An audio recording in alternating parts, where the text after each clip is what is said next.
Welcome back to future build academy.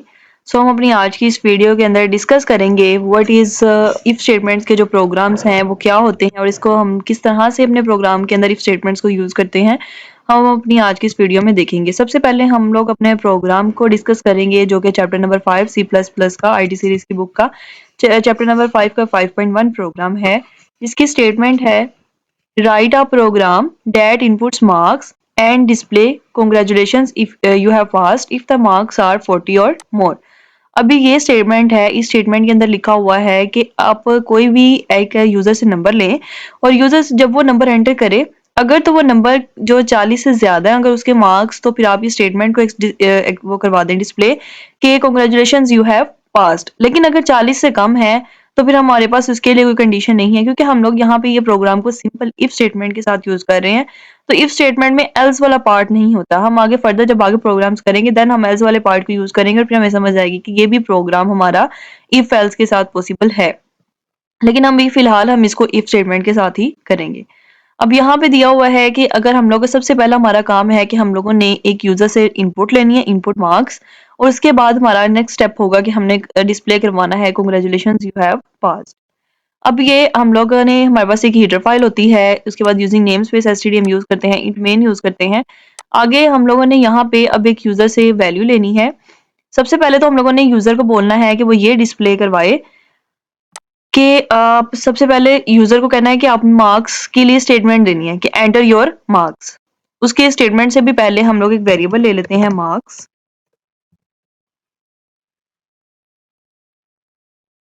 यहाँ पे हम लोगों ने एक वेरिएबल डिक्लेयर करवा लिया है मार्क्स। जैसे ही यूजर मार्क्स एंटर करेगा वो वेरिएबल इस वेरिएबल के अंदर स्टोर हो जाएंगे और देन हम उसको अपने प्रोग्राम के अंदर यूज करेंगे। सबसे पहले हमारे पास आती है सी आउट की स्टेटमेंट।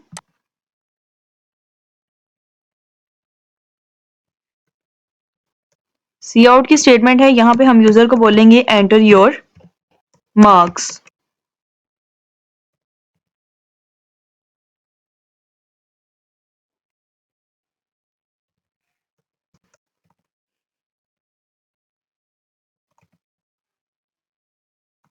नेक्स्ट हम सीन की स्टेटमेंट यूज करेंगे जिसके अंदर मार्क्स आ जाएंगे। अभी तक हम लोगों ने यही काम किया है कि हम लोगों ने एक सबसे पहले वेरिएबल डिक्लेयर करवा लिए। वेरिएबल आप कोई भी डिक्लेयर करवा सकते हैं, खाली एम भी लिख सकते हैं, किसी भी तरह से कोई भी नाम रख सकते हैं। लेकिन हमें अपने प्रोग्राम के अंदर ऐसे वेरिएबल्स डिक्लेयर करवाने चाहिए ताकि कोई और भी हमारा प्रोग्राम देखे और उसको पढ़े और उसको समझ आ जाए। तो अब हम क्या करते हैं, हम लोगों ने सबसे पहले एक वेरिएबल डिक्लेयर करवाया मार्क्स के नाम से। देन हम लोगों ने एक सी आउट में स्टेटमेंट दी है कि जैसे ही ये स्टेटमेंट चले और यूजर को पता चले कि एंटर योर मार्क्स।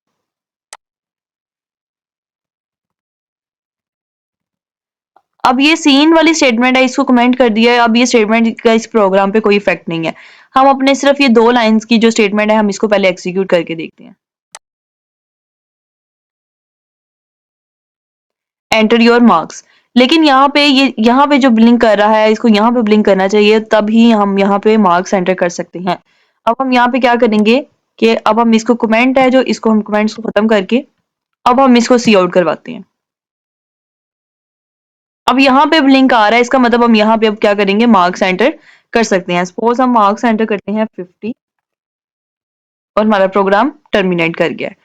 यहाँ तक जो है वो काम हमने कर लिया। नेक्स्ट स्टेप है, अब हमने कंडीशन सेट करनी है कि अगर मार्क्स 40 और मोर, अगर 40 या 40 से ज्यादा मार्क्स हैं तो स्टेटमेंट प्रिंट होनी चाहिए कॉन्ग्रेचुलेशंस यू हैव पास्ड। अभी हम यहाँ पे स्टेटमेंट देंगे इफ मार्क्स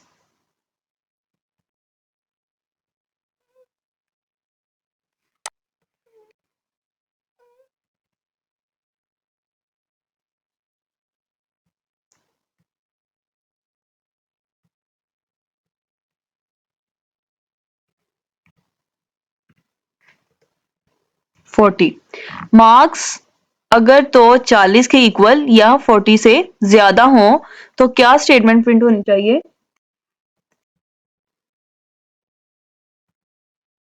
ये वाली स्टेटमेंट हमने प्रिंट करवानी है congratulations you have passed.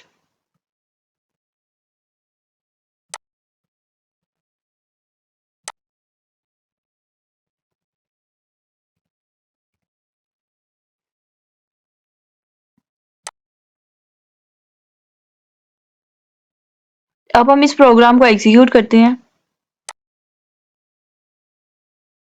Enter your marks. Suppose हम यहाँ पे मार्क्स एंटर कर लेते हैं 90। तो नेक्स्ट हमारा काम सक्सेसफुली हो गया है कि कॉन्ग्रेचुलेशंस यू हैव पास्ड। हमने अब प्रोग्राम के अंदर क्या क्या स्टेप किए थे। प्रोग्राम के अंदर हम लोगों ने सबसे पहले एक वेरिएबल डिक्लेयर करवाया, ठीक है, उस वेरिएबल को डिक्लेयर करवाया एंड देन हम लोगों ने एक सी आउट कमांड दी।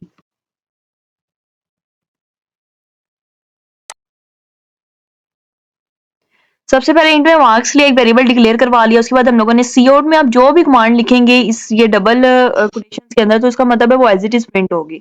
जैसे ही हम लोगों ने लिखा सी आउट एंटर योर मार्क्स, तो वो एज इट इज जो है वो हमारी आउटपुट के अंदर आ गया एंटर योर मार्क्स।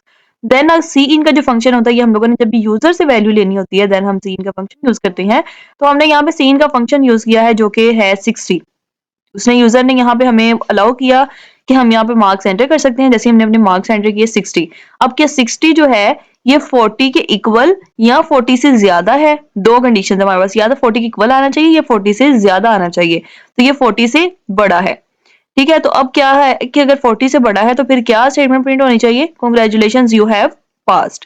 तो 40 से अगर बड़ा है तो साथ ही ये स्टेटमेंट आ गई है कॉन्ग्रेचुलेशंस यू हैव पास्ड। अब हम एक और काम करते हैं, हम 40 से अगर कम एंटर करें देन हमारे पास क्या इसकी वैल्यू आती है। सपोज हम 39 एंटर कर देते हैं। अब 39 एंटर किया, अब उसने हमें कोई नहीं स्टेटमेंट दी कि कॉन्ग्रेचुलेशंस यू हैव पास्ड। उसने अब हमें ये स्टेटमेंट नहीं दी क्योंकि हमारे मार्क्स 40 हमारी कंडीशन के अकॉर्डिंग है कि हमारे मार्क्स जो हैं वो 40 से कम हैं। इस वजह से हमारे पास कंडीशन के अंदर ये स्टेटमेंट जो है ये एग्जीक्यूट नहीं हुई। ये स्टेटमेंट सिर्फ उस सूरत में ही एग्जीक्यूट होगी अगर मार्क्स 40 से ज्यादा हो या 40 के इक्वल हो। सो गाइस, ये थी हमारी आज की वीडियो। होप सो आपको वीडियो अच्छी लगी होगी। So don't forget to like and subscribe my YouTube channel. Stay connected with me for some much more topics. ये 5.1 है पूरा program, 5.2, 5.3 and further complete chapter 5.5 का। उसमें सारे इसके प्रोग्राम जो हैं वो फर्दर आगे नेक्स्ट वीडियोस के अंदर डिस्कस किए जाएंगे।